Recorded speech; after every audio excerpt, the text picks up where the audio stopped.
নমস্কার বন্ধুরা, কেমন আছো তোমরা সবাই? আশা করি সবাই ভালো আছো, আমিও ভালো আছি। তো মিতালির ব্লগে সবাইকে স্বাগতম জানাই।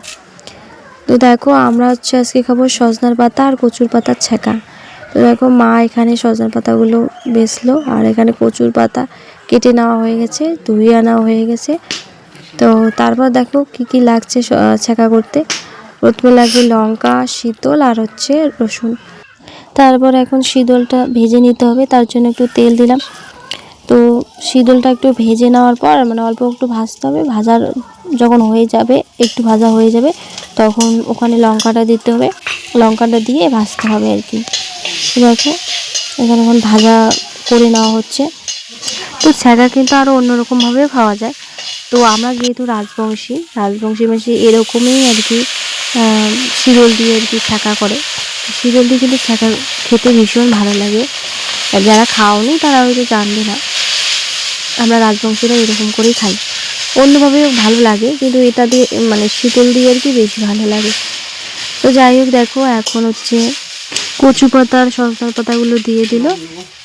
তো একটু নাড়াচাড়া করে দেখো নুন দিল, এখানে কিন্তু হলুদ দিয়ে দিয়েছে। তো আমার আমি ভিডিও করি নেই আর কি, মনে ছিল না। তো হলুদ অল্প একটু দিয়ে দেবে, সামান্য, যে সবুজ জিনিস দিলে আর কি ভালো হয়। তো না দিলেও চলবে, দিলে ভালো। আর এখানে প্রাকৃতিকভাবে মা সোডা বানিয়েছে। দেখো, এটা ঠাকুর কলাই, মাসকলাই যেটাকে আমরা বলি।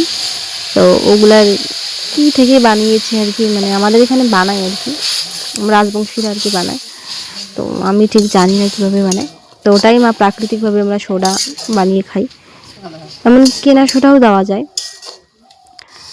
তো একই হয় কিন্তু। তো ঢেকে দিল। আর এখন দেখো হয়ে গেছে একটু হাতার পিঠ দিয়ে করতে হবে। আর রসুনটা দিয়ে দিচ্ছে এখন। রসুন আগেও দিলে হয়, তো পরেও দিলে হয়, মা পরে দিয়ে দিয়েছে। এখন নাড়াচাড়া করতেছে, একটু নাড়াচাড়া করতে হবে।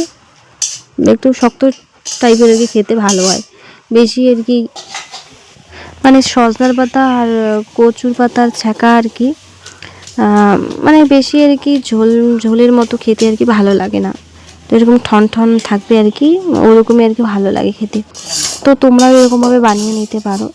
যদি তোমার কাছে এরকম সোডা থাকবে না, তোমরা কিনা সোডা দিয়েও করতে পারো, খেতে কিন্তু ভীষণ ভালো লাগে।